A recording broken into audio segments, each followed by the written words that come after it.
fuerzas ultrapenetrantes. Estamos cansados de los farsantes, de los...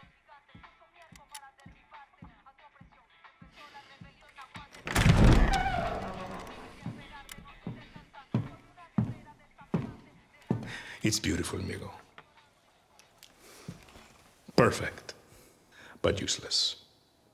I have something for you, Diego. Give me your hands.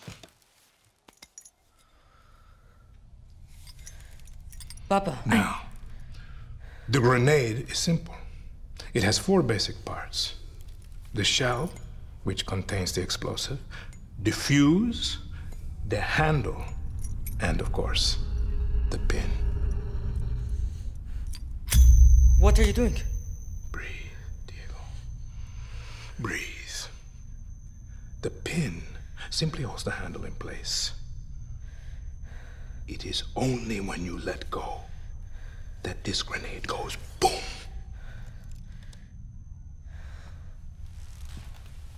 Follow me. Now.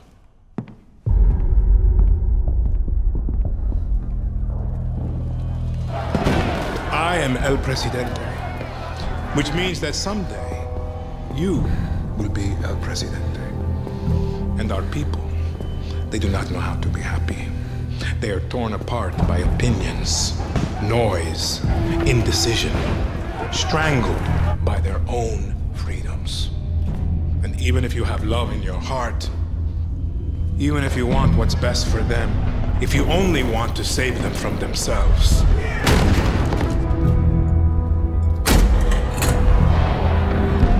they will hate you, Diego. Everything you say, do, believe, will be wrong.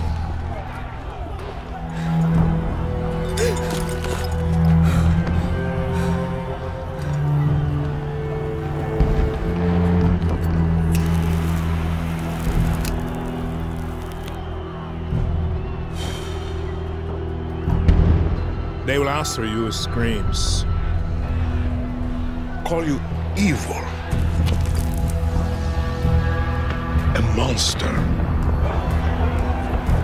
and give you this. So you tell me, are you evil? Are you a monster?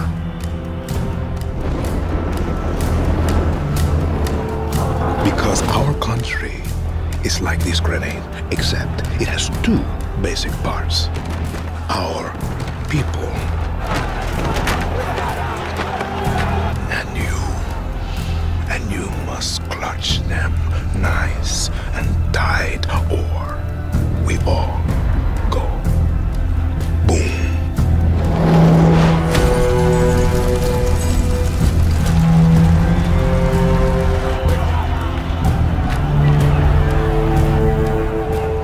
Understand now.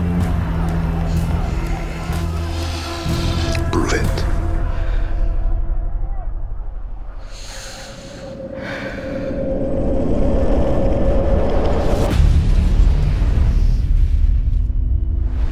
My dream as an entertainer is to have you question and then look inside to see who you really are.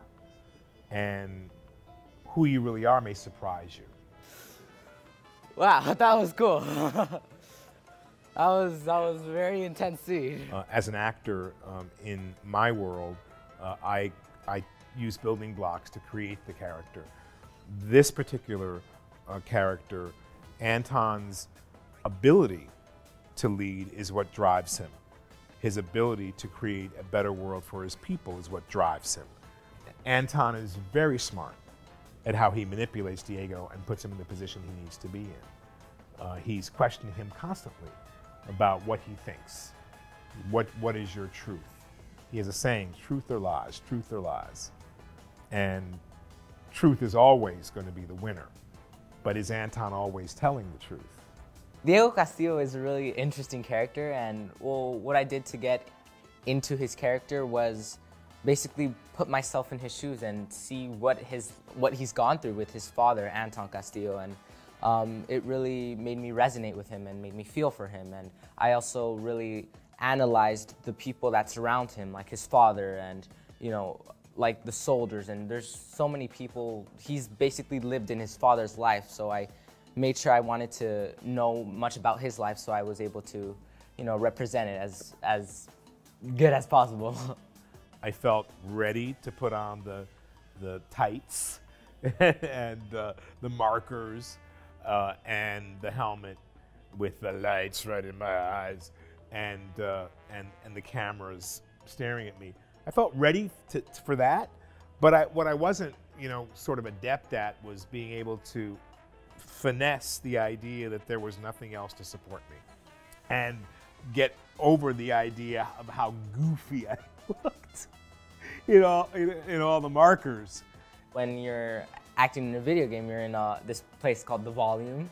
You have like restricted space, and when you're doing film, you can sometimes be outside or you can be in buildings and stuff like that. So there are a couple differences. At first, you know, it took a bit of getting used to, like all the HMC and all the suit. I was like, whoa, this is something I've never done. But you know, as time started going by, I started enjoying it more and I started getting used to it, and you know, I love it now. It's just fascinating. It's like big brains, you know, really big brains. And then I come upstairs here and I see what sort of happens on these screens up here and all these young people who are so passionate about what they do and have such knowledge. And, you know, I meet one guy who's sitting there and he's been working on one specific thing for a year. I've been looking at you, your face, only your face, for a whole year. The players that play Far Cry 6 might feel a bit bad for Diego because he's had to live in the shadow of his father, Anton Castillo, and they might want to, you know, try to help him, and they might not like what he's going through, what he's been going through his whole life, and you know, I feel like it's something that they will understand and get from him. Well, I hope the players will take away that Anton is a human being. That he really has the wide spectrum of emotions that we all feel as human beings, and that he's also conflicted.